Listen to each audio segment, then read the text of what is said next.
Well, it's another darkened video, isn't it? It's June 10th. It's Tuesday, 2025.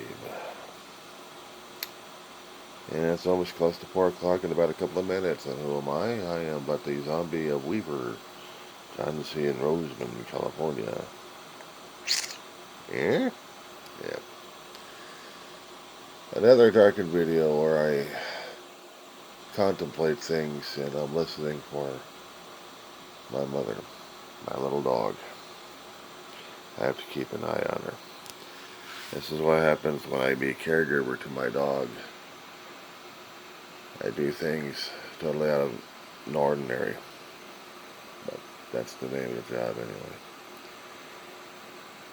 So imagine getting yourself notification that you have to do things out of the ordinary, take you out of your world, and just because you get trained for combat, for going to foreign countries, the country that you're going to be going into, you just open up your front door and there you are.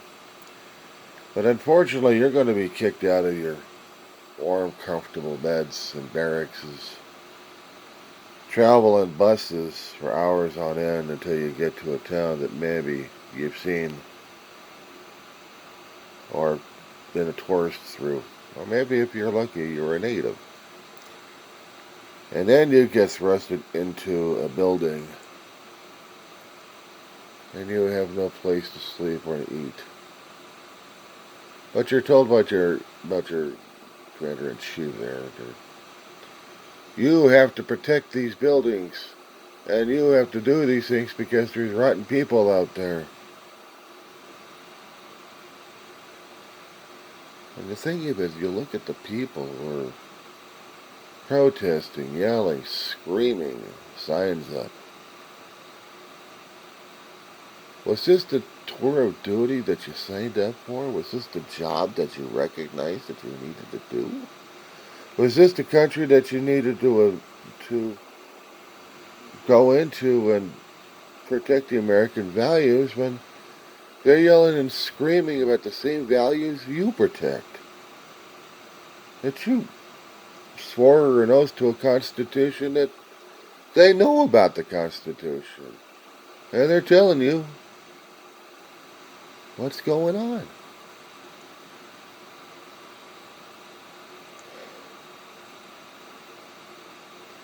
It reminds me of something I saw back in the late 80s in China, when there was a movement happening to maybe alert the soldiers who are going through a popular tourist attraction with tanks. Tanks there to scare the crap out of the people who wanted peace and freedom, liberty. And you of the mechanized machine are seeing someone sticking flowers into your gun barrel.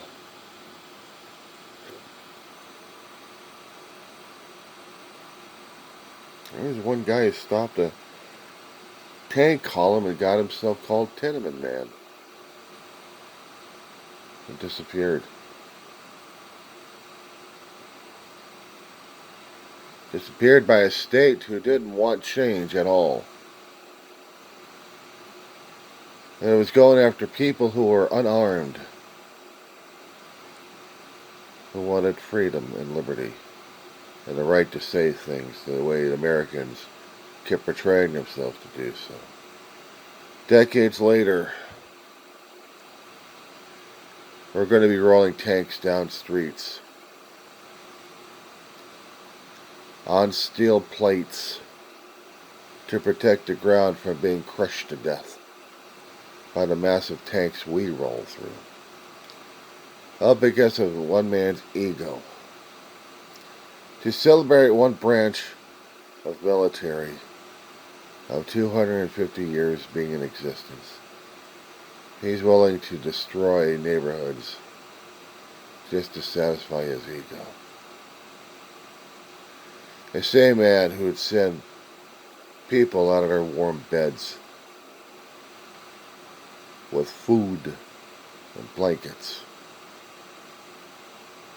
Tell them to grab their uniforms, grab their weapons. Don't load them yet. We'll take care of that. And send them over to a city or many cities. And tell them for you to walk proudly because the Commander-in-Chief is so proud of you. And here you are on display guarding a place against your own people, your own citizens. Asking yourselves, is this what I signed up for? Is this the duty? Am I fulfilling something of a contract? Am I fulfilling something that the Constitution told me I had to do? The Constitution told me I had to follow this guy because it said so.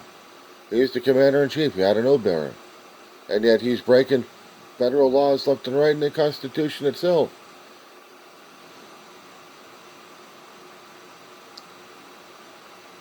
Yeah, when the youth come up and shouting at you that you're traitors, even worse off is when the elderly generations come up who have already served their time. And they're asking, what is it that you believe in? Who is it that you're serving? What's your purpose? Because we did our time. We have the scars. But we fought it away from home soil. Why are you doing this on your own home soil? Why are you going against the Constitution? Why are you here?